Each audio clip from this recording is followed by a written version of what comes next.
approximately 6 p.m. On Wednesday, Patrick Dunn returned home after working an extra hour and a half to complete a wiring task ordered by his supervisor, Wayne Falk, earlier that day. His commitment enabled him to finish the assignment nearly a half day ahead of time. Despite working tirelessly all day, resulting in sore muscles, his wife Glenda had left for a 3-day seminar in Columbus that morning, allowing him to focus on work. Although he had intended to accompany her, they had a cruise scheduled for spring break, and the tickets were proudly displayed in their china cabinet. Patrick decided to phone Glenda after discovering that there had been no message confirming her safe arrival. He contacted her cell phone from their home phone, and she answered after only 2 rings, expressing happiness and saying that she was about to call him. Patrick was not surprised. Her house phone had his number, so she knew who was calling. "You know, honey, I've always had a talent for reading your mind, so I'm presuming you arrived safely. How is traffic? I hope your car is still in one piece." He chuckled, anticipating her defense of her driving abilities and seeing the angry expression on her face, imagining she'd stick her tongue out if they met face to face. The potential of snowfall in early January worried him a little. He would prefer it if she flew rather than drove. He was relieved, and she responded fast. She chuckled and assured him that everything was okay. Traffic was light, and she found the Sheraton Hotel with ease. He used the map to print. "You know I'd do everything for you, dear." He answered, "Nothing is too good for my Glenda." He had requested a day off to accompany her, but she promptly denied. "No, you're not coming," she answered firmly, explaining her intention to wait until spring break to go on a trip together. "Yeah, I know, just teasing Glenda," he replied. However, her stern refusal worried him. "I'll be a nice kid and stay at home," he answered, chuckling, refusing to let her get her way so easy. He sensed the relief in her tone as she said, "I'm glad to hear it, Patrick. With seminars scheduled, it will be a boring few days. We wouldn't have had time together anyway." "Do you believe I'm reading your mind, Glenda? We need to talk." "Oh, you've reminded me. I can't find my travel bag with sewing supplies. Perhaps it is in the bedroom or the car trunk." "Sure thing." "Babe, hold on. Let me get the cordless." He ran upstairs and noticed the suitcase on the dresser. "I found it." He spoke into the phone. "Be careful with buttons and lint." She sighed with relief and mentioned a nearby store for replacements. "I've got to go. Registration is open. We have a busy week ahead of us with presentations and meals, but we will spend Saturday evening together. No worries, hun. I worked additional hours today. We should be able to make it Thursday and Friday. Please call me if you can. I will do the same if anything comes up. See you Saturday for dinner." After exchanging pleasantries, Patrick went downstairs to think on Glenda's recent actions. Despite her rejection of his jest about accompanying her on her trip, she had been acting abnormally for months. Hungry and distracted, he ordered pizza with about 40 minutes until delivery. He changed out of his work clothes and sipped a drink at the kitchen table. Glenda wasn't a pizza fan, so his busy job didn't cause him to gain weight. He indulged himself. The leftovers would be lunch tomorrow, easy to reheat at work. He spent an hour watching a news program on television, but his thoughts kept going back to Glenda and her recent behavioral change. It bothered him that she protested strongly to him accompanying her on her trip. Glenda, 35, was tall and slim, with long dark hair and eyes. "I work as a sociology professor." She is proud of her success as a junior faculty member. She noted having more classes than others, although she had a teaching assistant to aid with grading and advising duties. When the autumn semester began, she introduced her to Anthony, a graduating senior who assumed some of her responsibilities. His name popped up periodically, but not recently. In mid-November, she addressed scheduled seminars over the New Year's break, originally agreeing to his participation. However, after 2 weeks, she changed her mind and preferred to travel during spring break. Reluctantly, he accepted her decision. Seminars were not discussed throughout the Christmas season because they were spending time with their families and friends. Glenda got envelopes with training materials and swiftly returned her registration. She started packing days before New Year's Eve, excited to travel. Her ordered nature shone through. "After 8 o'clock, I'll return to my bedroom." He intended to resume reading a book left on the bedside table. He returned Glenda's suitcase to its customary location in the closet. She noticed it on top of her journal. He had been married for 8 years and had rarely seen her diary, which she kept hidden. He had once playfully asked to read it, but she flatly refused, calling it personal and private. They never talked about it again, and in their 8 years together, he had only seen it a few times before she hurriedly locked it away. Patrick assumed Glenda composed her diary entries in her college office, or even at home while he was working. Their schedules did not match. She was typically home when he left and returned by the time he finished returning the bag to the closet. For the first time in a while, he picked up the diary, which was 6 by 8 inches and an inch thick, bound in red leather and locked with a latch and brass lock. Patrick realized the journal might contain insights to Glenda's recent actions. Instead of returning it to the dresser, he moved it downstairs to the brighter kitchen. Examining it closely, he observed that just 1/3 of the pages showed indications of wear, implying that it was not her only diary. For 8 years' worth of entries. There must be previous volumes somewhere. After a quick thought, Patrick realized Glenda's closet was the most likely location for her earlier diaries. They each had their own closet, which he had never examined. He went upstairs and looked for 5 minutes before discovering a shoebox on the top shelf with a stack of red leather journals. He returned to the kitchen, carrying his treasure. Notably, each diary featured a small white sticker on the spine and was numbered from 1 to 6, whereas the current one was unnumbered. Each had an embossed rear cover. The name refers to a local specialized business. All 7 locks were identical, with no distinguishing markings. Patrick wondered if they all used the same key. Curious, he grabbed the phone book and soon found Coombs Specialty's number. Nearing 8:35, he wondered if they'd be open, given how many downtown establishments kept open late on Wednesdays. After 2 rings, a young woman responded. "Come, Specialties, how can I help you?" Her tone seemed real. Patrick asked about red leather diaries measuring 6 by 8 inches as a gift. "I believe I am familiar with the book you are referring to." "Let me check," she said, stopping for almost 3 minutes. When she returned, she confirmed that they had 2 in stock and that the store was open until 10 p.m. Patrick dashed there, hoping to find a diary and perhaps the key to unlock them. The chances were minimal, but Patrick understood that attempting to open the locks would surely destroy them and earn Glenda's long-term resentment. Within half an hour, he was on his way home with a red leather diary and a key in his backpack. Despite the $1.60 price tag, he considered it a little price to expose his wife's concerns. He pondered giving her the new diary as a birthday present, picturing her concealing illness like she had done with an abnormal Pap test result previously. He also speculated on workplace problems between college instructors.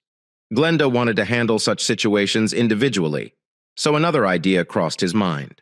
One, he fought to dismiss the possibility of Glenda having an affair. He refrained from entertaining such notions, instead focusing on other possible reasons. Despite their physical contrasts, he is shorter, with blonde hair and blue eyes. She is tall and slim. They'd known each other since high school and even dated briefly afterward. Their paths diverged, with Patrick becoming an electrician trainee and Glenda furthering her schooling. They reconnected in college and married immediately. Following her graduation, Patrick established himself as a master electrician, and they purchased a home.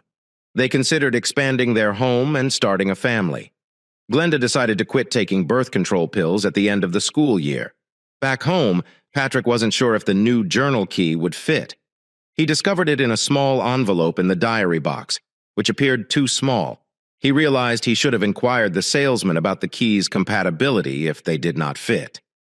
He gave up on the attempt, instead of searching for Glenda's secret keys. 5 minutes later, he sat at the kitchen table with a stack of journals, debating whether to use the key on Glenda's most recent entry. Concern for her health and a relentless curiosity drove him forward. He hesitated, afraid he would betray her trust. Eventually, he picked the lock and the key fit perfectly. As he flicked through the pages, he discovered Glenda's recent entries from the previous day, which filled the most of the page.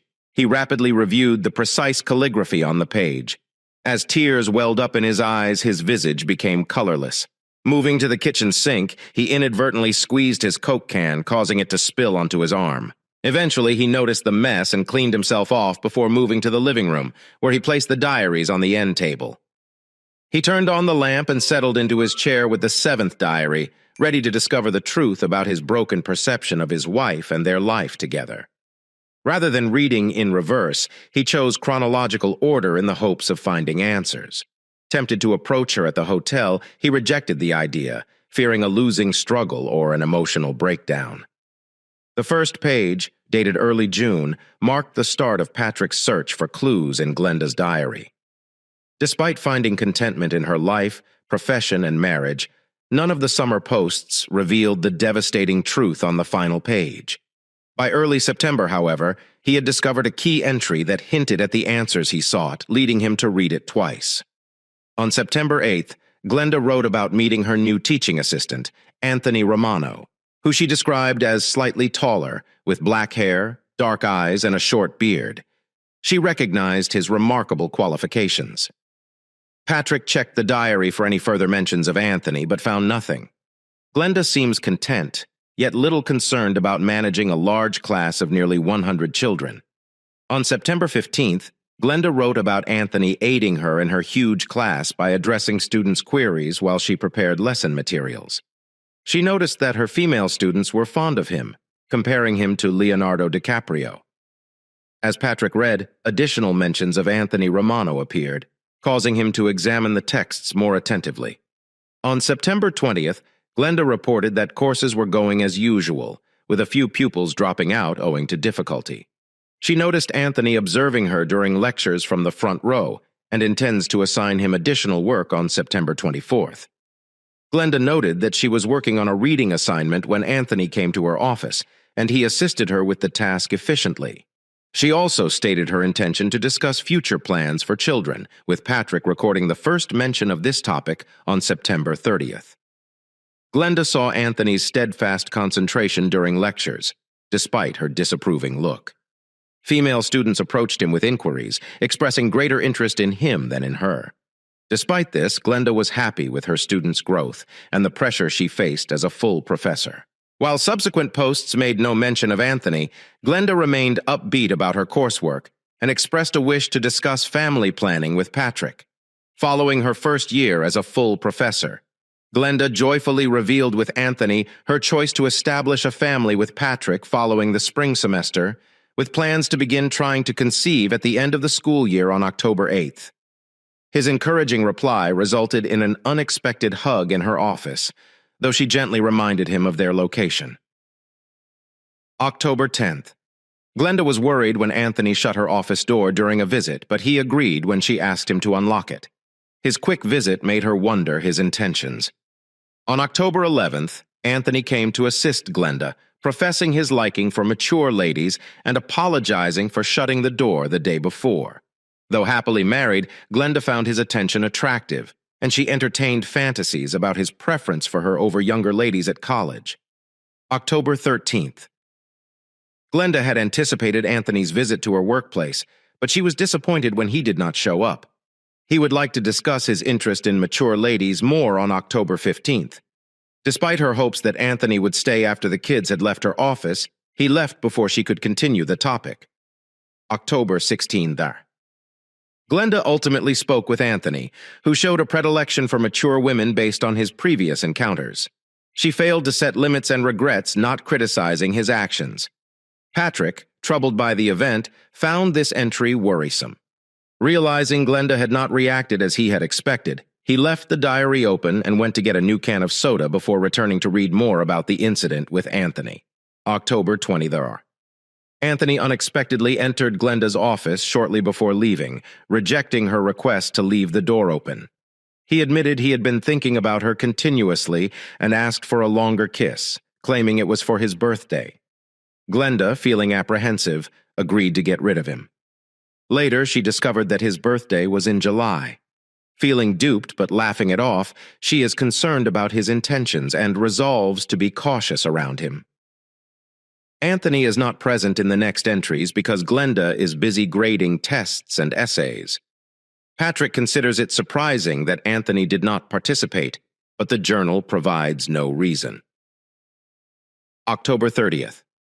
Today something happened that is difficult for me to describe. Anthony entered my office, locked the door behind him, and drew me toward him without giving me a chance to protest. I was ashamed for not stopping him sooner. I finally shoved him away. He insisted that I like it. I requested him to go, but he simply smirked and said he'd see me tomorrow. I'm having trouble dealing with the issue with Anthony. I feel imprisoned and unsure whether to confide in Patrick. Worse, I can't get Anthony out of my mind. Patrick knew he was angry as he read the entry several times. He didn't realize he had. November 2nd. I finally stopped worried that Patrick would notice anything different. The first night was difficult, but he didn't suspect anything. Despite my anxieties, it made me realize how easy it is to conceal a secret from him. November 6th. It's been days since I've been alone with Anthony, even while he is in class. He continues to stare at me, making me feel uneasy. I'm not sure how I'll react if he comes to my office again. November 8th. Anthony came to my workplace today, but others were present. He hastily kissed me before departing, which made me uneasy. Despite this, I am considering attending a seminar series in Columbus after the new year. November 9th. Yesterday was another difficult day to remember. Anthony's behavior continues to bother me, and I'm beginning to worry about how it will all play out if I don't address it soon. Despite my best efforts to concentrate at work, Anthony managed to sneak into my office and attempt to kiss me. I paused before giving in and temporarily recovering control. I pushed him away and went to the bathroom. I was overcome with remorse and anxiety for Patrick's reaction if he found out. Anthony, unapologetic, left after expressing his wish for a repeat. Despite my distress, I managed to calm down before Patrick arrived home, disguising my feelings as we talked throughout the evening. Patrick, enraged, repeatedly reviewed the day's entries, focused on the Anthony event. Despite this, he saw a distinct lack of mentions of Anthony or their connection in Glenda's notebook for the following week, which eased him slightly. November 17th, I'm dealing with a perplexing circumstance. Anthony's influence on me is more than I expected. I'm not sure if it's his personality or my own fragility, but I feel powerless around him. This afternoon, I addressed him about our earlier contact, underlining the inappropriate nature of our relationship given my marital situation and professional position. Despite my firmness, he suggested we lock the office door and invited me to join him on the couch, which made me uncomfortable. I cannot explain why I agreed. We've crossed a dangerous line, and I'm split between dismissing him from his position and defending our actions. I'll never confess to Patrick, and I'm glad our misdeeds remain hidden. Protected by the solitude of my office, I expect to restore my calm before returning home. Patrick, worried by the growing scenario, vowed to thoroughly read Glenda's diaries in order to better understand her. He went back over 2 pages, then looked up to see that it was now 2 a.m. Despite knowing there were a lot of pages left, he couldn't put the book down. He left a message at work explaining that he would be unavailable the next day due to personal reasons. His life had fundamentally changed, leaving behind love and aspirations in favor of a terrible emptiness and rising hatred. After finishing the final cola in the restroom, he returned to his journal in the living room, unaffected by caffeine. His mind raced as he tried to process what he'd read. He looked at his watch and wondered at how he had conversed with Glenda only 8 hours before. His suspicions have yet to arise. Anthony went by the workplace today, November 22nd, but I kept my distance by keeping the desk in between us. His behavior was appropriate. He did not intrude or try to lock the door. My guilt prohibited me from continuing to be involved with him. I sensed his recognition of my desire to preserve limits, and I hoped to keep it in the following days. Glenda's mood was positive as the semester came to a finish. On November 23rd, I notified Patrick about the seminars, and he was quite supportive, even offering to accompany me. I'll take his proposal into consideration, as it appears that their dynamic has evolved dramatically between November 23rd and mid-December. On November 25th, Anthony came to the workplace and expressed a wish to visit my home.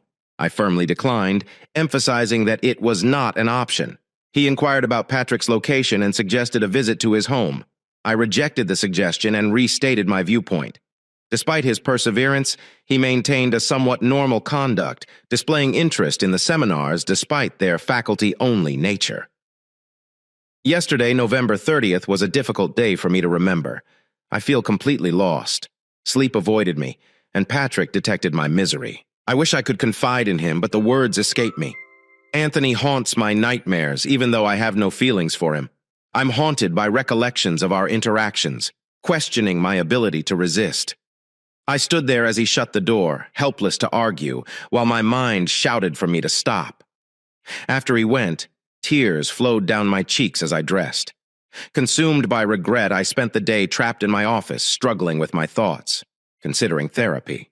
Despite Glenda's obvious sorrow, Patrick couldn't understand her behavior, which diverged from her typical personality as he read farther into her journal.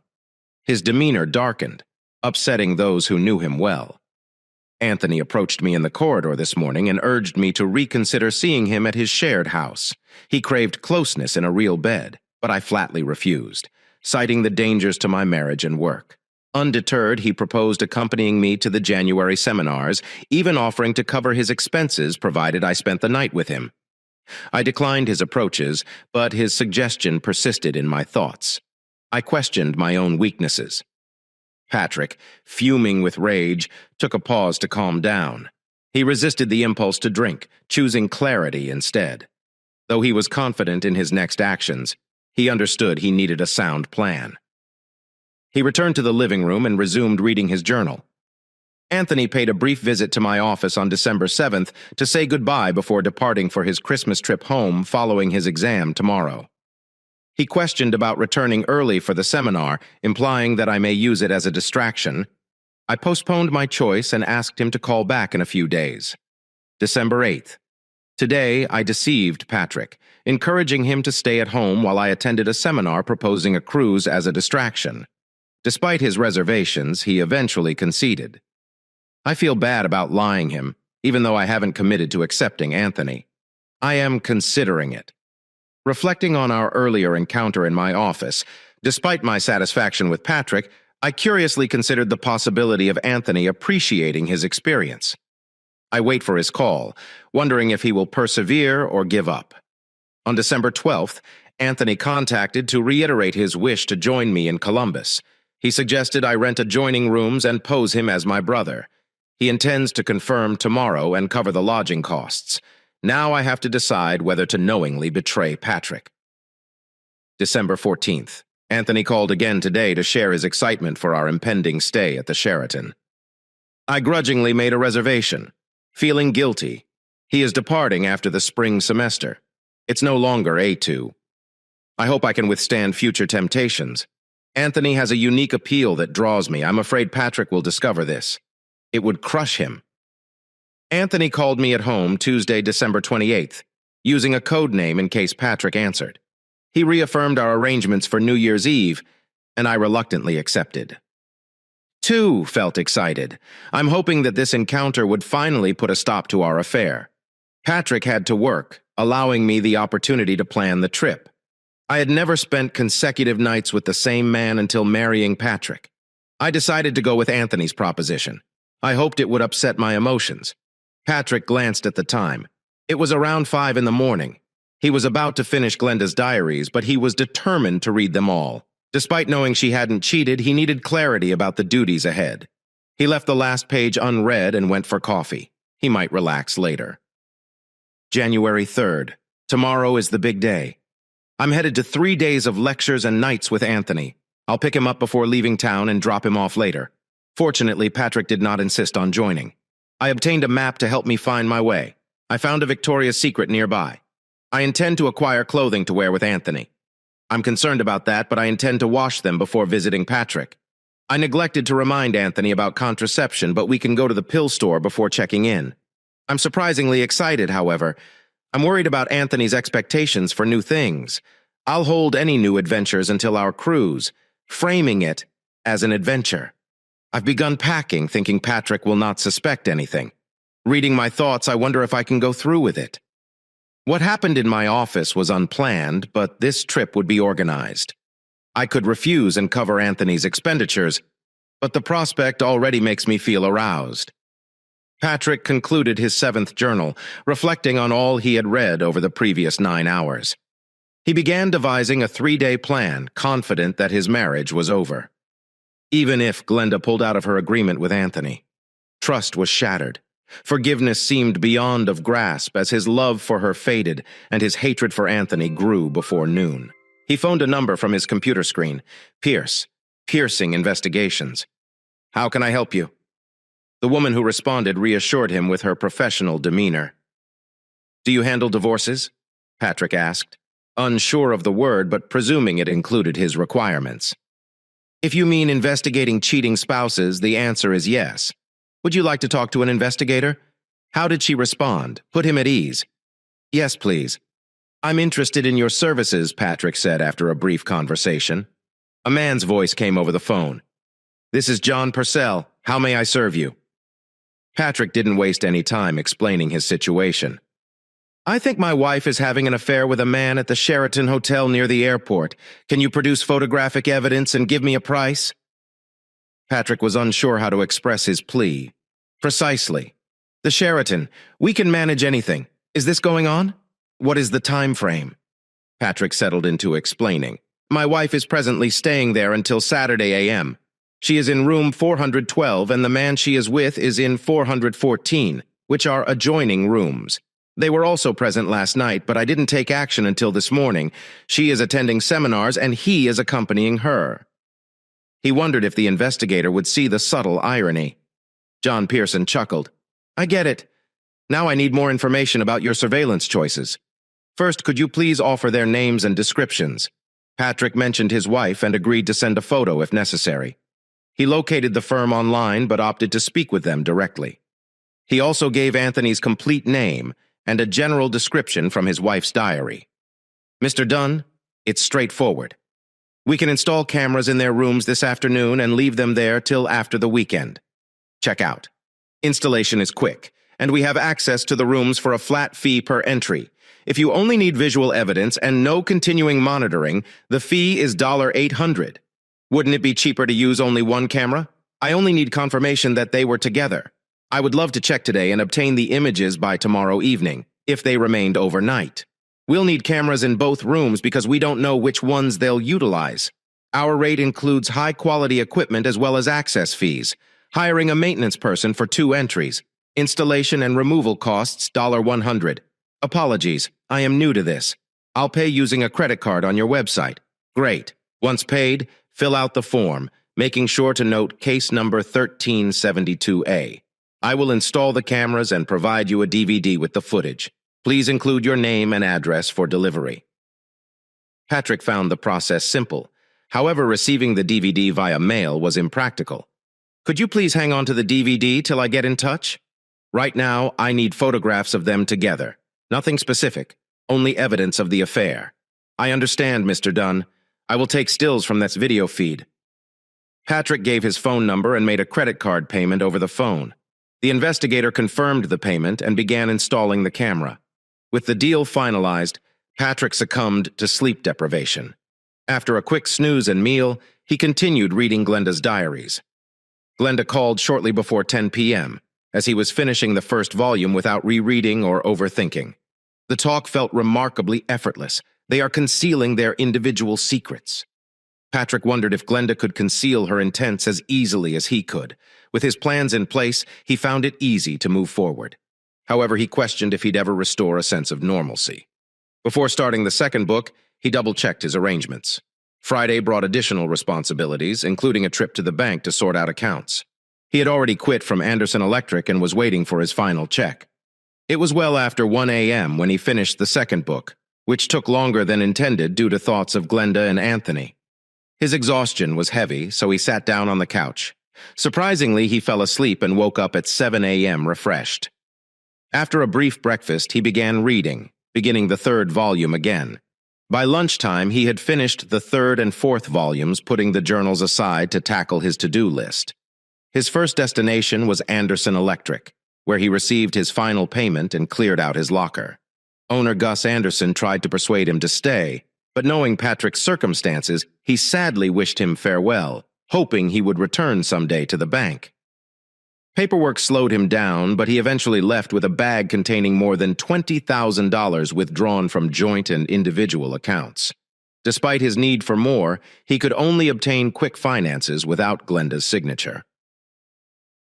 When he got home at 4 p.m., He checked his answering machine to find a message from Purcell. After gathering his thoughts, he dialed John Pearson's direct line. "This is John Purcell. How may I serve you?" "Hello, I'm Patrick Dunn. Did you successfully install the cameras, and do you have any findings?" "Yes, Mr. Dunn. We set up cameras in both rooms yesterday afternoon and received the findings today. The operation went quickly because both rooms were unoccupied." Patrick paused before asking if anything major appeared on the footage. He waited for John Pearson's reaction with bated breath. "Well, Patrick, it's tough to say, but your suspicions are confirmed. They spent the night together in your wife's room and participated in sexual activity several times. I've copied the film to DVD, and if you still want the frames, I can email them to you as requested." Patrick was moved to tears by John's words, which surprised him given what he had read. With visual evidence, the event became unquestionably real. "Yes, please email the photos. Thank you, Mr. Purcell. If everything is settled monetarily, I consider our company to be complete. Yes, your contribution resolves the total bill. Are you feeling okay?" Your voice sounds different now. Situations like this frequently cause emotional distress. "And I'm concerned," John said, detecting a trace of fear in Patrick's voice. "I'm okay. Thank you. I'll contact you if I need anything else." Patrick responded, his emotions under control, but with a noticeable sense of concern. "Unless you are filing for divorce on grounds other than infidelity, your attorney may request a copy of the DVD. We will keep it for a year, or unless advised otherwise. Many clients find therapy useful in such situations. While I am not an expert, John mentioned that a supportive therapist can make a big difference. Thank you for your help, Mr. Purcell. I have a plan to deal with this." "I appreciate your professionalism," Patrick stated, ending the call before more discussion could take place. He sat at the kitchen table, stoic, until the sound of an incoming email drew his attention. He quietly entered the room housing the computer and accessed Pierce's email. All investigations. After reviewing the 3 attached photographs, he swiftly sent them to the printer, which was loaded with 8x10 photo paper. Within moments, solid proof of his wife's adultery appeared in his hands. None of the images showed graphic acts, but the one with them lying together under a sheet upset him the most.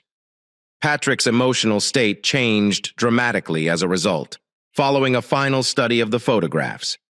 Patrick put them in a waiting brown envelope on the kitchen table. He returned to his chair and continued reading the 5th diary. He finished reading the last 2 volumes of Glenda's journals shortly before midnight. Reflecting on the contents, Patrick recognized how closely Glenda had matched his perceptions of her. While there were few surprises, the journals revealed many details about their background, providing light on previously unknown aspects of their relationship. Glenda struggled with insecurity more than he had previously imagined, as evidenced by her journal writings. Patrick, on the other hand, was perplexed by her deep love for him, which made her behavior with Anthony all the more bizarre. The sole revelation was that their first encounter at a birthday party was not coincidental. Glenda had planned the encounter, expressing her delight at the thought of reconnecting with him. Patrick was so engrossed in reading the 2 volumes that he forgot Glenda had not called, and he was hungry. As he prepared a sandwich and drank, he was overwhelmed with memories of Glenda and Anthony's exchanges. These ideas, paired with his decision, increased his unease. That night, whether it was because of the dinner or the vivid images of Glenda and Anthony that lingered in his thoughts whenever he closed his eyes at 7 a.m., Patrick abandoned his attempt to sleep and rose to begin his perfectly planned day with a packed agenda. He opted for an early start. By 8:30 a.m., he had called his only surviving close relative, his brother Samuel. Although they were not estranged, their encounters were few and usually limited to mandatory holiday reunions. Samuel, his wife Mary, and their children Sam and Brenda had paid a visit only 2 weeks before. Patrick was astonished by Samuel's unannounced morning visit, but he found his brother and family available and kept himself busy until somewhat after 10 a.m. Patrick eventually arrived at his brother's house, aware that the children were anxious to resume their responsibilities. He collected everybody in the kitchen while Mary prepared new coffee. Patrick and Samuel sat at the table, remembering their recent Christmas celebration. Patrick recalled the family's forthcoming vacation to Disneyland over spring break. Delighted by the surprise, he gave each child a crisp $100 bill, prompting cries of thanks and warm embraces. Samuel commented, "You really didn't have to do that, Patrick. But it was nice of you to see them pleased. How are you holding up? Win big in the lotto." Patrick gave a slight smile. "No such luck. My fortune is not worth bragging about. I simply felt like being generous." They sat at the kitchen table, drinking coffee and indulging in casual conversation. Mary joined in. "I think I can skip over the subject of your huge intentions with Glenda. She indicated that you want to establish a family. I know you'll enjoy parenthood as much as we do." Patrick stopped before responding. "She shared that with you. Women don't seem to hold back." Before Mary could respond, Patrick shifted the conversation by asking his brother about his job as a restaurant manager after their coffee mugs were empty. Patrick stood to go. "Just in case. I won't see you till next Christmas. Take care." He swiftly shook his brother's hand and offered Mary a brief embrace. "I will keep you in my thoughts." With those comments, he moved away, exchanging goodbyes as he approached his car and watched Patrick leave. Samuel turned to Mary. "I wonder what's on his thoughts." He appeared preoccupied, yet not open to talk. Mary shrugged, seemed unconcerned. Probably simply waiting until Glenda returns from her course. She indicated that she would be back tonight. They walked back to the house together, talking about their plans for the rest of the day. Glenda returned home shortly before 6 p.m. When she noticed Patrick's absence as she approached the kitchen, she rehearsed their reunion but was flustered by it. However, she saw it as a chance to unpack and do laundry. While contemplating another shower, she passed the kitchen table and noticed a note attached to a salt shaker signed by Patrick, explaining his sudden absence due to work. Despite her disappointment, the note permitted her to continue with her preparations. After that, she went upstairs and had a nice bath instead of a shower. While doing the wash, she noticed her journal on the dresser. She remembered leaving her journal in her emergency bag and retrieved it, happy to find it intact. She had planned to update it during her trip, but forgot until Patrick informed her of its location. She found it where she left it and decided to update it while doing the laundry. While her clothing were being washed, she prepared a quick dinner and attempted to call Patrick, only to discover that his phone was in the wicker basket. After retrieving it, she groaned, understanding that her rhetorical inquiry had no solution. She returned to the table, opened her diary with a key from her wallet, and started writing on the first blank page. On January 7th, the most memorable 4 days of my life came to an end, and I need to capture everything, no matter how awful it is. I picked up Anthony. He seems excited. During the journey, he made advances that disturbed me, but he stopped when I warned him about being observed. As we moved out from the city, I relaxed in the mall. He rushed to join me at Victoria's Secret, recommending products that I ended up purchasing. I wore one piece for him on Wednesday night, but I disposed of it before leaving the store this morning. I've chosen to discard the other sets as well, as I don't want to be reminded of my time at the Sheraton. I can't get rid of the memories, but I'll attempt to go on. Anthony came to my room on Wednesday night, and we soon got into bed. After that, I saw the stark contrast between physical desire and genuine love. I broke up with Anthony, but he didn't take it well. Despite my efforts to avoid conflict, he became enraged. We agreed to sleep on it, but I had already begun scheming how to make apologies with Patrick. On Friday morning, Anthony ignored my refusal and continued. I sealed the connecting door between our rooms, but he made plans with someone else that night, and I saw him with another woman. I understood he preys on weak ladies like myself. It was a relief not to dispute with him, but I felt bad about falling into his trap. I dreaded the travel home with Anthony, but it went surprisingly well. Recognizing him for who he truly was gave me power over our interactions. He was respectful and accepted my decision to terminate things. As we traveled, I decided to seek treatment to better understand and conquer my vulnerability to him. I am resolved to never mislead Patrick again. I've also agreed to make amends with him even if he never discovers the truth. In addition, I've decided to quit using birth control and accept the possibility of having children after completing her lengthy journal entry. Glenda used the pen as a bookmark. I left the book on the table and went upstairs to prepare a bath. I'm bringing along the cordless phone in case Patrick calls. She filled the tub to the right level, added bath oil, and lighted some candles before relaxing in the warm water. Relaxing. She closed her eyes and nearly fell asleep. She nervously looked around the bedroom, sensing that she was being watched, but there was no one there. Resuming her relaxation, she considered how to rebuild her relationship with Patrick following her foolish connection with Anthony. After an hour, she returned to the kitchen, feeling refreshed. After moving the wash to the dryer, she went to the table to go over her diary post. She was briefly perplexed by the pen's removal from the book, recalling having left it there, but then noticed it on the kitchen table near the wicker basket. She retrieved it and opened her diary to read it once more. Glenda Rose awoke on Sunday morning, feeling revitalized and ready to start a new chapter in her life. After spending the morning cleaning, she washed and dressed. She was well aware that Patrick admired. By mid-afternoon, she was seated at the kitchen table, sipping coffee while a large roast baked in the oven. When a knock on the side door disrupted her peace, her surprise turned to alarm as she saw two large guys outside. One is a young uniformed officer with his hand resting on his holstered weapon. The other, slightly older and dressed in a suit and coat, carried a police ID. "I am Detective Rankin, and this is Officer Reynolds with the Springfield Police Department. We are looking for Patrick Dunn. Is he home?"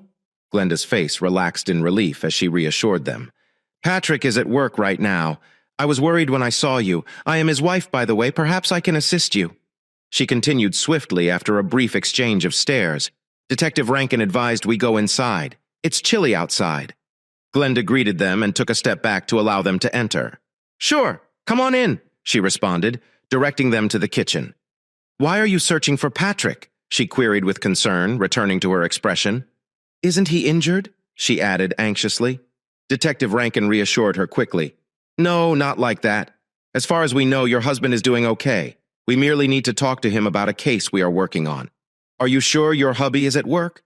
"Of course I am." She went to the counter, collected Patrick's note, and delivered it to the investigator. "You can view his message for yourself. It was there when I got back from my excursion last night." Officer Reynolds positioned himself at the counter, his hands still resting on his pistol, keeping an eye on the back entrance to the kitchen. After reading the note, he returned it to the detective.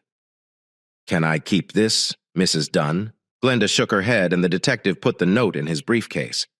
Glenda's curiosity got the best of her as she cautiously asked, "Why do you need to speak with Patrick? What possible interest might the cops have in him?" "He's never been in trouble," the detective said. "This morning we received a homicide call. The call was traced to your husband's cell phone. We are working with his carrier to find out where he is at the time." Glenda felt relieved. "You must have made a mistake. I attempted to call my spouse last night when I returned home, but I discovered his cell phone here." She pointed at a wicker basket on the kitchen table. The detective seemed skeptical. "Can I check his cell phone?" He approached the basket, studied it briefly before picking it up and returning to the table. "I don't see any cell phones here, Mrs. Dunn. Are you confident you're not mistaken about the time? Perhaps it was not yesterday." Glenda's surprised look proved that the basket was really empty. Despite the obvious lack of anything else on the counter, she looked around in surprise. "I don't understand it. His phone was present when I attempted to call him last night," she explained. Frustration and concern were visible as she looked from the police to the detective. "Mrs. Dunn, I can't explain why the phone isn't where you say it should be. It appears that the call traced to your husband's cell phone was actually made from it," the detective remarked, putting a note in his folder. "Is your husband familiar with Anthony Romano?"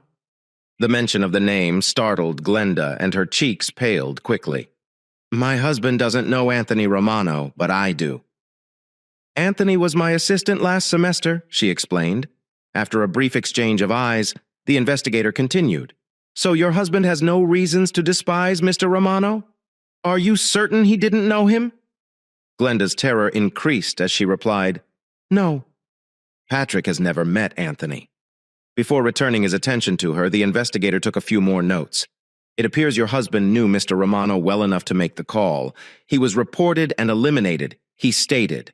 Glenda, stunned, sat at the table and exclaimed, "Anthony has died! I got him home at 5:30 yesterday. How could he have died?" Detective Rankin took a seat across from her and said, "What is your relationship with Mr. Romano? Could there have been a reason for your husband's involvement?"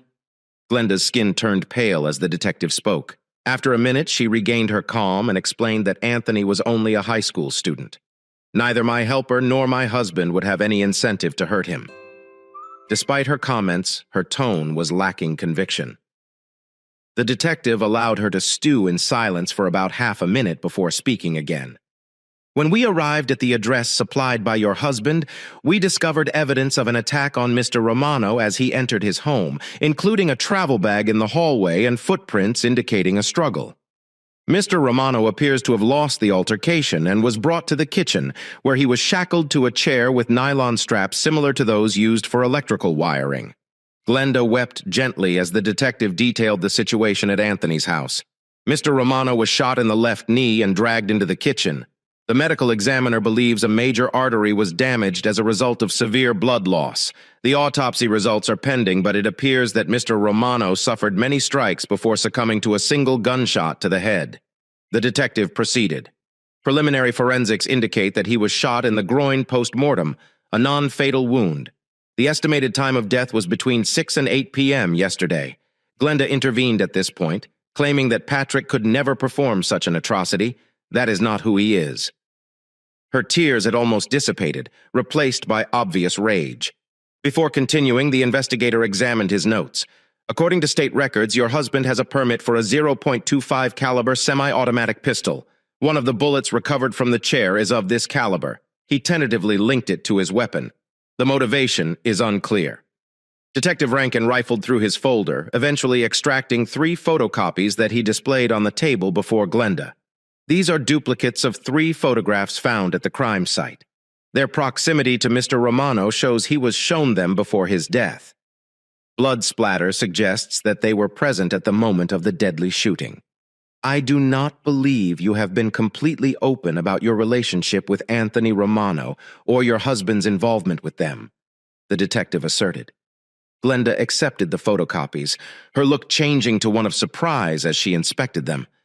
As the knowledge set in, she began to sob uncontrollably, insisting that Patrick couldn't have known. Just as the investigator was about to elaborate on the crime scene specifics, his cell phone rang throughout the entire 3-minute call. He stayed mainly silent, taking notes on his paper. Meanwhile, Glenda's crying lessened, and she sat silently with her hands covering her face and tears dripping down. After finishing his notes, the investigator looked up at Glenda and relayed. Your husband's call was traced to Windsor, Ontario. Local investigators worked with a cell phone carrier to find his device, which was discovered in a backpack with credit cards and a .25 caliber pistol registered to him. The bag was discovered in a trash can in the Walmart parking lot. Neither he nor his vehicle were seen, yet plates from his automobile were discovered in the trash. They believe he may have swapped plates to blend in with Ontario traffic. The news did not soothe Glenda, who remained seated at her desk, crying uncontrollably after observing her for a few minutes. The detective took another photocopy from his folder and showed it to her. It showed a little metal key and a ruler. There was a key in the photographs. Its importance is uncertain. Do you recognize this? Glenda inspected the photograph and quickly recovered her purse. She quickly retrieved a matching key from her pocketbook and held it next to the photograph. She lost control and slumped in her chair. Her only words were diary and Patrick. The 2 men remained with her for over 15 minutes, waiting for her to regain control. They eventually persuaded her to phone for help. After ensuring that her sister would arrive on time, they left to go to their cars. Officer Reynolds inquired, "Do you think they'll catch him soon? It depends on how well he can evade capture. He hasn't committed any crimes in Canada in the last 2 weeks, so authorities there may not prioritize his hunt. He is not a serial executioner. If someone evades detection, his chances of getting arrested decrease with time. If he continues at large in 6 months, we may seek TV attention through most wanted shows, which have produced results," the investigator explained. Officer Reynolds paused to evaluate the response before asking another inquiry. How do you interpret her narrative concerning the cell phone? She appeared sincere when she stated it was there last night. Yes, I agree. I do not believe she was lying or mistaken. My guess is he returned but didn't carry out his plan. While here, he most likely noticed his cell phone and chose to take it. The officer seemed bewildered. But if he was here, why not? Informer? It's bizarre. He had simply returned for the cell phone. Detective Rankin paused and fixed the young man with a gaze. Think about it. Patrick Dunn has just eliminated her lover and he is returning home. As far as I can tell, the only reason he'd come back is to kill her and possibly himself. I'm not sure what changed his mind, but I suspect he only returned for his cell phone. Reynolds nodded seriously, taking in the detective's comments. Eventually, he said, I believe Mrs. Dunn will realize how close she came to death, and questioned why she didn't. I wonder how she will react to it. I hope you enjoy that story. Here is another one. It was a night that I will never forget. I got home from work early. I am eager to surprise my girlfriend. I had anticipated a peaceful meal and maybe a movie. I unlocked the door and walked inside. I heard her laughter coming from the bedroom. Strange, I thought. She did not mention having pals over. I strolled down the hallway. The carpet muffled my footsteps. The door was slightly ajar, and I pushed it open without hesitation. My world was devastated in one instant. There she was, entwined in bed with two other men. Their clothing were spread around like confetti. They didn't even see me at first, as they were preoccupied with their illicit actions. What the hell is this? I screamed, my voice cracking with wrath. They all startled, their eyes wide open in horror. My woman ran for cover, stammering something incomprehensible. The guys stared at me, paralyzed like a deer in headlights. I didn't think I had just reacted. I lunged at the closest person, fists flying. He tried to push me away, but his rage strengthened my power. The other person tried to pull me away, but I also swung at him. The situation was chaotic. Shouting, punching, and grappling. My girlfriend shouted, asking with us to stop. After what seemed like a lifetime, they broke free from my clutches, grabbed their clothes, and bolted out the apartment. I stood there, chest heaving and blood seeping from my knuckles. My lover cowered on the bed, tears flowing down her cheeks. "Get out!" I spat, my voice cold and determined. She stared at me, her eyes wide with horror and bewilderment. I said, "Get out!" She raced to collect her belongings, her cries filling the room. I watched her stumble out the door, full of scorn. I slammed it shut behind her, the sound reverberating through the silence. I remained there for a time, attempting to understand what had just occurred. The flat felt empty, with traces of treachery hanging in the air. I knew one thing for certain. I'd never see her again. A few days later, I noticed something weird about my bank account. I was sitting at my friend's kitchen table, sipping a lukewarm cup of coffee, when I decided to look into my money. My stomach fell as I glanced at the numbers on the screen, which made no sense. "What the hell?" I murmured while scanning over the transactions. My savings account was almost empty, 90,000 euros gone. Panic poured through me as I scrolled over the facts, trying to figure out how this could have happened. Then it struck me like a freight train. My ex-girlfriend. She had accessed my account. My heart pounded as I leaped up from the chair. I dialed the bank immediately. My fingers trembled as I dialed, and the customer support representative was pleasant but unhelpful, confirming my worst fears. The money had been sent out in modest amounts over the last 6 months, making it difficult to see at first sight. "Is there anything you can do to reverse it?" I asked. Desperation is oozing into my voice. "I'm sorry, sir," she said, seeming genuinely compassionate despite the lack of specific evidence that these transactions were unlawful. "There is not much we can do. Have you reported it to the police?" I hung up, feeling angry and helpless. Betrayed and violated does not even begin to describe it. 9 years of hard work and savings are gone in an instant. My confidence in her was shattered into 1,000 pieces, and now I was left to pick up the pieces of my existence. Next, I called the police and filed a report.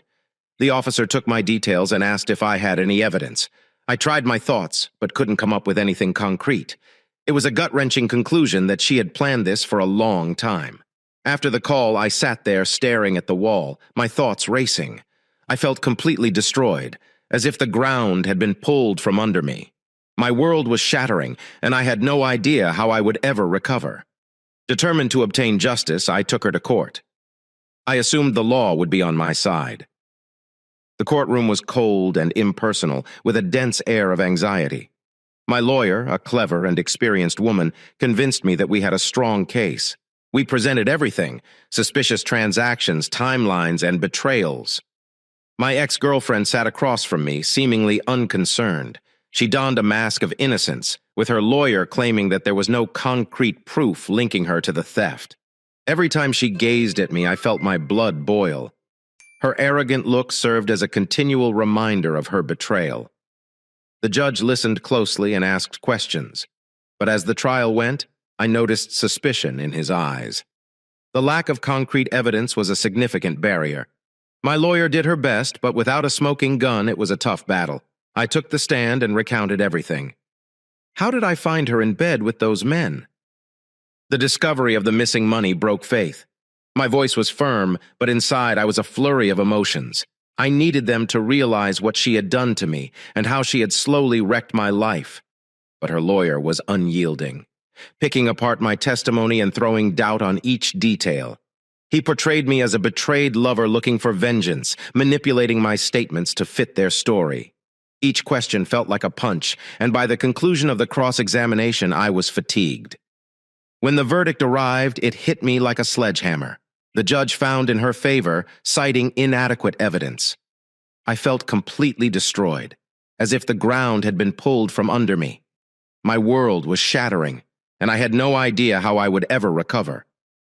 As I walked out of the courtroom, the weight of injustice weighed heavy on my shoulders, as if losing the case wasn't horrible enough. My ex-girlfriend had the guts to sue me for emotional harm. A few weeks later, I received a court summons in the mail, and I couldn't believe it. She claimed that my accusations had caused her extreme emotional pain. The irony was infuriating. Sitting in court again, this time as the defendant, felt like an awful joke. Her counsel portrayed a picture of a poor, innocent woman who had been victimized by a vengeful ex-boyfriend. I was stunned as she poured crocodile tears on the stand, telling how my actions had devastated her life. The performance was Oscar-worthy. My own lawyer did her utmost to defend me, emphasizing that it was my money that had been stolen and my trust that had been violated. But the court seemed swayed by my ex-girlfriend's antics. When the verdict arrived, it was another shattering blow. The judge ruled that I pay her 55,000 euros in damages. I didn't have that much money. I was obliged to sell my home, where I had made many memories, and take out a large loan from the bank. The financial strain was enormous, and I found myself buried in debt and misery. The life I had meticulously crafted was crumbling faster than I could comprehend. Moving out of my house was the last straw. As I packed my possessions, the reality of my predicament struck me hard. I was homeless, deep in debt, and completely alone. The feelings of betrayal and sorrow were overwhelming. I didn't know how I'd get out of this situation, but I knew I couldn't give up. Not yet. With nowhere else to turn, I asked a close friend for help. Dave was always there for me, and this time was no exception. He did not hesitate to offer me a place to stay. "You've got to get back on your feet," he murmured, clapping my back as I carried my few remaining belongings into his guest room. Dave's flat was modest, yet it felt like a luxury compared to my current situation. He was sympathetic but sensible, guiding me through my next actions. One night, over drinks, I informed him about the affair, the stolen money, and the terrible court cases. He listened attentively, shaking his head in disbelief. "You need a better lawyer," Dave stated firmly. "I know this person. Brilliant, specializes in circumstances such as yours. Let me place a call." A few days later, I was sitting in a small, messy office with a man who projected confidence and ability. Dave had recommended Mark, a lawyer with sharp eyes and quick wit.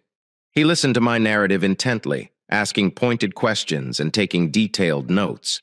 "Okay," Mark murmured, reclining back in his chair. "You have been through hell, but that doesn't mean we can't turn this around. I've handled issues similar to yours before. We'll begin by delving into the specifics, looking for anything we can use. This is not over." For the first time in weeks, I felt hopeful. Mark's confidence was contagious, and I began to hope that there could be a way out of this nightmare. He assured me that we would investigate every possible avenue.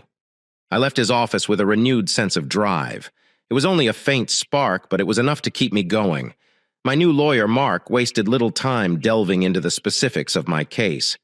His office was a bustle of activity, with papers and files scattered about as he and his crew worked tirelessly.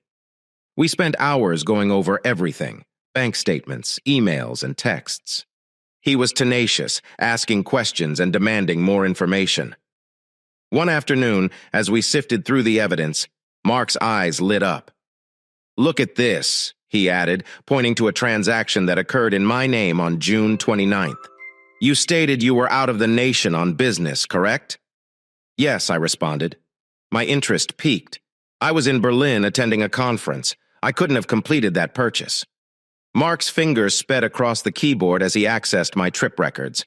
Sure enough, my airline schedule confirmed that I would be out of the country on June 29th. "This is good," he said. A smile appeared at the corners of his mouth. "This is extremely good." He began tracing the transaction using the digital trail. It led to a bank account with a different name, but only after a little research. Mark learned that it was linked to my ex-girlfriend. "She has been intelligent, but not clever enough," he murmured. With this additional information in hand, Mark was convinced we could create a strong case against her. "We need to gather more," he explained. "However, this is a strong start. We have proof that she was arranging everything while you were abroad." I experienced a wave of hope. This was the respite that we needed. We continued to gather information, assembling the puzzle that would reveal her deception. Every new revelation strengthened my determination. I was no longer simply a victim. I was actively seeking to restore my life and bring her to justice. Mark's careful approach boosted my confidence. He examined every detail, seeking for anything that could help our case. His persistent drive inspired my own determination. For the first time in a long time, I felt like I had a legitimate shot to turn things around. The sense of purpose was exciting, motivating me to keep going no matter how difficult things became. As we began to gather evidence, something unexpected happened that brought back a memory I had almost forgotten. My realtor called me to ask about my ex-girlfriend. She had purchased my former home. The audacity of that had me reeling. "She did what?" I virtually yelled into the phone as my fingers tightened around it. The realtor confirmed that she had bought her previous house.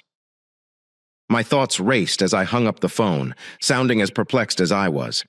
I remembered the hidden safe I had built in the bathroom years ago, a secret I had never shared with her. It was hidden behind a bogus panel with the basic code 000. I took a precaution in case of an emergency. My wrath and desire for retaliation spurred the development of an idea. I quickly called Mark and explained my strategy. He listened intently, his quiet suggesting profound thought. "It's hazardous," he finally admitted. "However, if done correctly, it has the potential to provide the necessary leverage." I knew someone in my past who could help. Reaching out to an old acquaintance with drug-related links was not something I took lightly. However, in desperate times, drastic methods are required. We met in a dimly lit bar and exchanged pleasantries before getting down to business. I needed something discreet and incriminating, I told him quietly. He raised an eyebrow but did not ask any questions. "I can get you a stash of €400. This should do the trick." The next step involved contacting another friend. I trusted him totally to keep the pills hidden in the safe. We methodically planned everything to ensure there was no link back to me. We used burner phones and cash transactions to leave no digital footprint. A few days later, my pal confirmed that the job was completed. The drugs were hidden in the safe, waiting to be discovered. I felt a strange sort of joy, knowing that possession of these narcotics incurred a serious consequence. As I sat in Mark's office presenting the last details of our plan, he nodded in approval. "Now we wait," he said. His tone was calm yet resolute. We were prepared to strike back. With evidence and a strategy to turn the tables on her, the excitement was evident. But I kept composed and focused on the eventual goal. Everything was in place now. It was simply an issue of execution. The next phase in my plan was to guarantee that the medications were safely stashed in the safe. I organized with a trustworthy friend and planned to meet him in a quiet, out-of-the-way area. We decided to meet in a deserted park around dusk. "Is everything ready?" I inquired, my voice quiet and steady. He nodded and handed me a burner phone. "Yeah, I have the stash right here. Please tell me where it needs to go." I gave him full directions for the safe in my former home. "It is located behind the bathroom's fake panel. The code is 0000. Make sure everything is properly tucked away. We cannot afford any mistakes." He took the package of medicines and looked around to make sure we weren't being monitored. "I get it. I will address it tonight." The wait was nerve-wracking. but my pal was dependable. By the next morning, I had gotten an SMS from the burner phone. Done. I let out a sigh of relief. The medicines were now hidden in the safe, waiting to be discovered at the appropriate time. It was a calculated risk, one that I was willing to take. This setting would provide me with the necessary leverage to turn the tables on my ex-girlfriend at Dave's apartment. I had a strange sense of satisfaction. The parts were falling into place. My ex had taken so much from me, but now I was taking back control. Every step brought me closer to the justice I sought, and I was willing to see it through to completion. The next phase in my plan was to have the same person who had hidden the narcotics inform the cops about their presence in my ex-girlfriend's new home. We met at the same quiet park. The tension is palpable. "Are you certain about this?" he inquired, holding the burner phone I had provided him. "Absolutely," I answered, my voice resolute. "Make the call. Just ensure that it cannot be traced back to us." He nodded and dialed the number. "I'd like to report some criminal conduct," he explained. His tone was calm and composed. "There is a stockpile of cocaine stashed in the bathroom safe at 1523 Maple Drive." After hanging up, he turned to face me. "It's finished. Now we're waiting." I felt a mixture of worry and excitement. The call had been made and the wheels were now in action. I knew it was only a matter of time until the cops responded to the tip. Back at Dave's apartment, the wait was terrible. Every ring on the phone and knock on the door made me nervous, but I remained composed, certain that patience was essential. The strategy was in place, and I had to trust that it would go as planned. A few days later, I got a text from a buddy saying they had received the tip. Should happen soon. I nodded to myself, feeling the gravity of the situation. Everything had aligned, and the next step was about to begin. The anticipation was great, but I remained focused on my aim.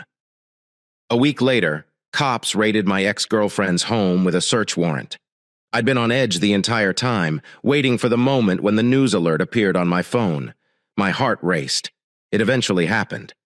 The film showed police cars stationed outside the home. Officers move in and out. They searched every room and hiding nook, but discovered nothing at first. Just as they were ready to give up, one of the officers observed that the safe in the bathroom was slightly open. The television anchor's voice droned on, recounting the raid and the search for evidence within the residence. The officers discovered the cocaine concealed in the safe. When they opened it, I realized my plan had worked. My ex-girlfriend was quickly arrested. Her expression was a mix of disbelief and wrath. She objected, but the evidence was incriminating. The news cameras captured every second. Her demise was broadcast for all to see. I watched the live coverage. She felt a mix of satisfaction and relief because she had been caught red-handed and could no longer avoid the repercussions. The cops led her out in handcuffs, and I could almost feel the realization dawn on her. She was finally facing the consequences of her actions. Back at Mark's office, we watched the news together. He leaned back in his chair. A delighted smile spread across his lips. "This is it," he murmured, turning to face me. "We've got her. Now let's make sure we exploit this to our advantage in court." I nodded, feeling the weight of the previous months lift slightly. We had evidence, and now we had leverage. The plan was working, and we were a step closer to justice. Armed with the drug proof and the questionable bank transaction, I returned to court with Mark. We entered the courthouse with a newfound sense of purpose. The mood was tense, but this time I felt better prepared. As we entered the courtroom, I saw my ex-girlfriend. She appeared disheveled. Her confident facade from the first trial was completely broken. Her lawyer, on the other hand, appeared to be similarly concerned by the latest developments. Mark began by presenting new evidence. He methodically set out the sequence, beginning with the transaction that had occurred while I was out of the country. Mark stated, "Your Honor, we have clear proof that my client was not even in the country when this transaction occurred." He handed over incontrovertible travel records. The judge scrutinized the documents thoroughly. Then Mark moved on to the latest discovery, during a police raid. "Additionally, we have information that directly implicates the defendant in criminal activity," he said, exhibiting images and reports from the police raid. The drugs discovered in her possession portrayed a bleak picture as the evidence accumulated. I could see my ex-girlfriend's confidence slipping even further. Her lawyer attempted to counter, but the facts were apparent. Mark presented video evidence showing my absence during the transaction and linked the beneficiary account back to my ex-girlfriend. Each piece of evidence contributed to the demise of her defense. My lawyer went on the offensive, demanding reimbursement for the mental distress I had endured, the stolen money, the loss of my home, and the doubling of my bank debt, a total of 140,000 euros, plus the return of stolen funds. As he presented the proof against my ex-girlfriend, I could see the color draining from her cheeks. "Your Honor," Mark began with a firm, clear voice, "we seek restitution for the serious emotional and financial harm my client has undergone. We are requesting the return of the 90,000 euros taken from his account, compensation for the defendant's 55,000 euros in emotional damages that were erroneously awarded, as well as 140,000 euros for the financial and mental hardship he has experienced." Mark presented the facts meticulously, emphasizing the fraudulent bank transaction that occurred while I was out of the country. "This transaction alone demonstrates my client's innocence and the defendant's guilt," he claimed, citing travel records and bank statements. The judge carefully read the documents. His demeanor became more grim with each passing instant. Mark went on to discuss the consequences of the theft and the subsequent unwarranted judicial fights. My client was compelled to sell his property and take out large loans as a result of the defendant's activities, which put him in debt. This is not simply a matter of stealing, it's a premeditated attempt to end his life. Mark did not stop there.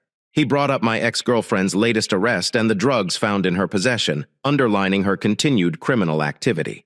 Her recent arrest highlights her disdain for the law and for people. She has showed no remorse for her conduct, and it is time she was held accountable. As Mark began, the courtroom fell hushed, with everyone hanging on his every word. The judge listened closely and occasionally nodded in accord. I looked at my ex-girlfriend. Her once confident air has been replaced with visible terror and recognition. Her attorney sat immobile, seemingly out of defenses. Mark ended his argument with a forceful statement. "Your Honor, we requested that the court see through the defendant's lies and deception. My client deserves justice and reparation for the enormous anguish he has undergone." The judge leaned back and took a long breath. Mark returned to his seat next to me and gave me a comforting nod. The courtroom remained tense as we waited for the judge's judgment. The air was dense with expectancy. In that moment, I watched as my ex-girlfriend's life crumbled around her. The evidence was overwhelming, and she knew it. The satisfaction I felt was amazing. After months of hardship, I was finally receiving the justice that I deserved. Her lawyer attempted to mount a case, but it was obvious that the tide had shifted against them. The judge, having read the overwhelming evidence, appeared stern and determined. The courtroom remained silent. Everyone is waiting for the ultimate conclusion. The judge began speaking, his tone firm and authoritative. "The evidence given today is irrefutable. The defendant has not only caused severe financial injury to the plaintiff, but she is also involved in illegal activities that highlight her guilt." My ex-girlfriend's expression was one of misery. The smugness that had once enraged me had vanished, replaced by a look of complete dread. She knew she was cornered and had no way out. The judge said, "Given the gravity of these actions and the clear evidence of wrongdoing, I find in favor of the plaintiff. The defendant is ordered to return the 90,000 euros stolen from the plaintiff's account, repay the 55,000 euros already awarded for emotional damages, and pay an additional 140,000 euros for the financial and mental pain caused by the judge's decision." A sense of relief swept over me. The months of sorrow, the dogged pursuit of justice, and the precise planning had all led up to this point. I observed my ex-girlfriend sink in her seat. The reality of her situation sank in, and the courtroom buzzed with quiet whispers as spectators digested the verdict. My lawyer, Mark, gave me a happy smile. "We did it," he answered calmly. "Justice has been served." I nodded, feeling a sense of accomplishment and finality. After months of struggle, I felt enormous satisfaction. I was finally receiving the justice that I deserved.